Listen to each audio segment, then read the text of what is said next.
Selamat siang semuanya. Hari ini kita akan mulai masuk ke bab baru kita, yaitu momentum dan impuls. Pasti kalian baru pertama kali dengar ada kata-kata momentum, sama dengar pertama kali tentang impuls. Apa itu? Nah, saya akan bahas satu persatu secara detail melalui penjelasan yang akan saya berikan pada siang hari ini. Nah, sebelumnya kalian pasti ingat dong, kalau sebuah benda kita kasih gaya, kalau awalnya diam, pasti dia akan menjadi bergerak. Atau sebuah benda yang bergerak, ketika kita kasih gaya yang melawan, pasti benda itu akan menjadi diam. Nah, berarti kita dapat mengartikan bahwa gaya itu adalah sesuatu yang menyebabkan benda diam menjadi bergerak atau benda bergerak menjadi diam. Nah, gaya impulsif atau impuls itu sebenarnya ada hubungannya sama gaya. Jadi, impuls itu adalah gaya yang bekerja pada suatu benda dalam rentang waktu tertentu.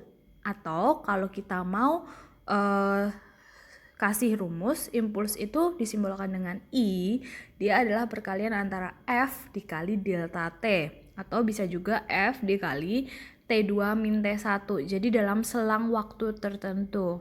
Nah, impuls ini adalah besaran vektor. Kalau kita ngomongin besaran vektor, berarti dia punya arah. Nah, arah impuls ini selalu mengikuti arah gayanya. Jadi kalau saya kasih gaya ke kanan, berarti impulsnya arahnya juga ke kanan. Kalau saya kasih gayanya ke kiri, berarti impulsnya juga ke kiri. Nah, untuk penjumlahan impuls sendiri masih sama karena dia besaran vektor, otomatis kita adalah menggunakan penjumlahan vektor. Nah, impuls ini kalau dia menggambarkan grafik antara gaya dan waktu seperti kamu bisa lihat di gambar. Nah, gambar yang itu adalah gambar antara F terhadap T. Berarti impulsnya juga bisa dihitung dari luas daerahnya si grafik itu. Kita bisa lihat. Nanti akan saya kasih contoh soal di penjelasan yang berikutnya. Nah, itu adalah pengertian tentang impuls. Terus kalau momentum itu apa? Nah, momentum itu adalah ukuran kesukaran sebuah benda untuk dihentikan atau sebuah benda untuk digerakkan. Itu namanya momentum. Nah, kamu coba lihat nih gambar yang di sebelah kanan. Ada mobil dan ada sepeda motor. Kira-kira kalau mereka berdua digerakkan dengan kecepatan yang sama, mana yang lebih sukar untuk dihentikan? Nah, kamu bisa jawab sendiri ya. Nah, karena tadi momentum adalah ukuran kesukaran benda, kita bisa lihat dari sini momentum itu disimbolkan dengan P, di mana perkalian antara massa dikali dengan kecepatan. Otomatis semakin besar massanya, dia akan semakin susah untuk dihentikan. Jadi udah tahu ya jawaban yang tadi, kira-kira mana yang akan lebih susah dihentikan. Pasti sih mobil, karena massa mobil akan lebih cepat selama kecepatannya masanya lebih besar. Nah, kalau begitu kamu sudah bisa tahu juga kalau misal masanya sama tapi kecepatannya berbeda, berarti yang akan lebih sukar dihentikan adalah yang kecepatannya lebih besar. Ya, benar sekali. Nah, si momentum ini ternyata dia juga adalah besaran vektor. Nah, kalau besaran vektor sudah pasti dia punya arah.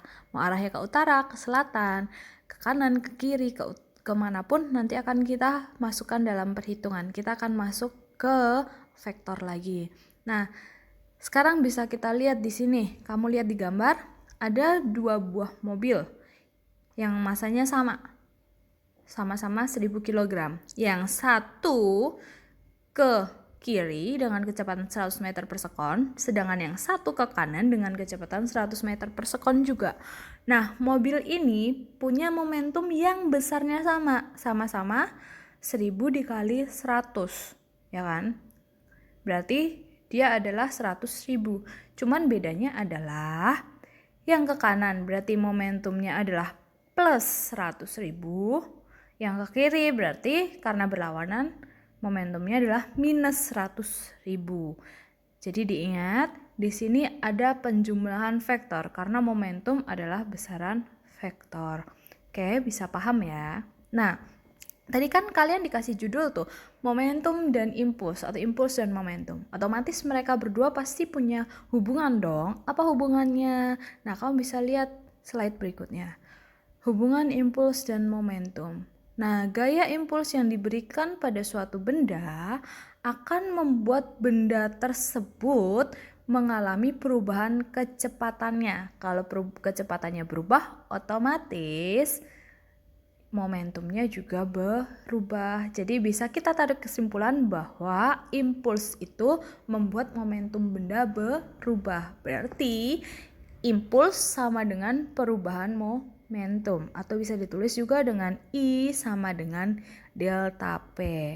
Oke, itu penjelasan dari saya. Setelah ini nanti pada pertemuan berikutnya akan saya kasih contoh pembahasan contoh soal untuk kalian. Selamat siang.